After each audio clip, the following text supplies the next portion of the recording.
ములుగు నుండి మేడారం జాతరకు భక్తులను అంబులెన్స్లలో తరలించి అక్రమ దందా. ఎసెన్షియల్ సప్లైన్ వెహికల్ పాస్తో సైరన్ వేసుకుంటూ ఎమర్జెన్సీ సర్వీస్ అంటూ ట్రిప్పులు. డాక్టర్ల కుటుంబాలను వారి బంధువులను డైరెక్ట్ మేడారం మహాద్వారం వరకు తరలిస్తున్న వైద్య సిబ్బంది. ములుగు డిఎంహెచ్ఓ ఆఫీసులో విధులు నిర్వహిస్తున్న సిబ్బంది నిర్వాకం.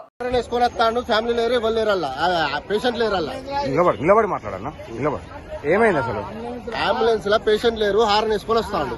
ఓకే, అందులో ఉన్న పేషెంట్ కదా? పేషెంట్ కాదు వాళ్ళు. మీరు బండి మేము మాట్లాడుకుంటాం. కిరాయి పోతాను, హార్న్ వేసుకొని వస్తాను. అంబులెన్స్ వస్తాను. ఎవరు లేరు.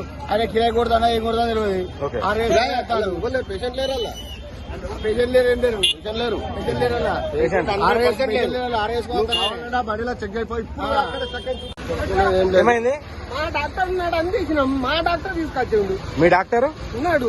ఎల్లున్నాడు? ఇల్లు ఉన్నాడు. అదేం పా ఎలా ఉన్నాడు పా. మీ డాక్టర్ మీకు అంబులెన్స్ పంపించండి. మీకు రమ్మని చెప్పి అంబులెన్స్ పంపించండా? దర్శనానికి అంబులెన్స్ పంపించండి అమ్మా. మీకు దర్శనానికి అంబులెన్స్ పంపించండా?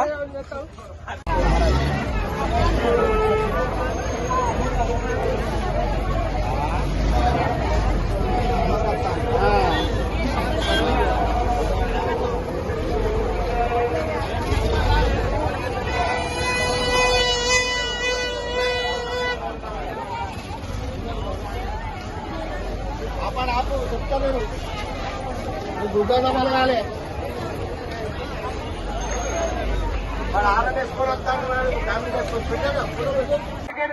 ముంగట దయచేసి బందోబస్తు అది బంద్ చేయండి సార్. అక్కడ గేటు బంద్ చేయమన్నా సార్, మీరు మళ్ళీ గేటు తీశారు.